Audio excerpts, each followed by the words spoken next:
Hey everybody, welcome in. It's another edition of the Doug Russell Television Show right here at dougrussellsports.blogspot.com. A couple of things about the Brewers that I think are really problematic right now. First and foremost, obviously the relief pitching hasn't been very good. The Brewers blowing two 6-1 leads, one against the Twins and then one against the Diamondbacks in successive days.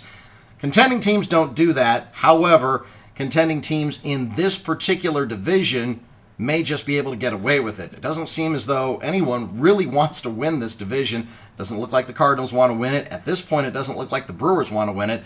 Don't sleep on the Pittsburgh Pirates, believe it or not.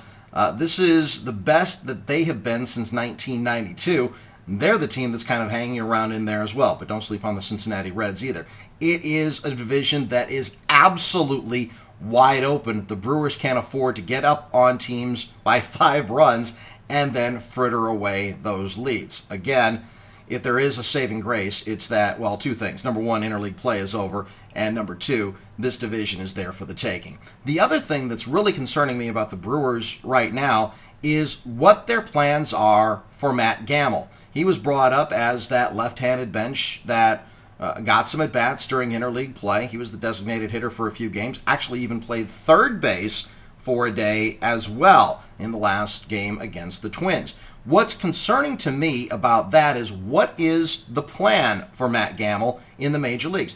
I don't think he should be up here unless he gets everyday at-bats. We saw this a couple of seasons ago when Gamel really struggled in a pinch-hitting role. If Casey McGee's struggles continue, you've got to think about putting Gamel maybe over at third base and having Casey McGee be sent down. That wasn't the plan even as late as 2 weeks ago when the plan was to keep Matt Gamel at first base, have him take his everyday reps over on the right side of the infield, and his days over on the left side of the infield were probably done.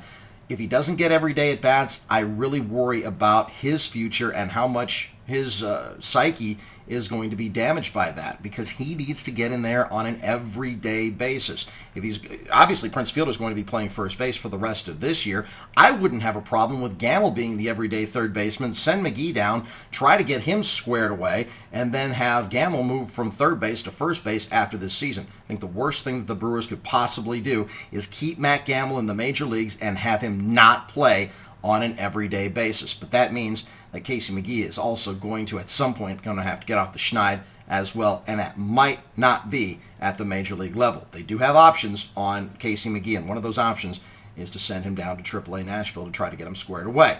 One word of caution, they tried it with J.J. Hardy a couple of years ago, and it didn't work. Obviously, he was shipped out later for Carlos Gomez. The Brewers take on the Diamondbacks again. 2 more games in the series, a night game tonight, afternoon baseball at Miller Park tomorrow. And then, of course, it's the Cincinnati Reds, key series before the All-Star break.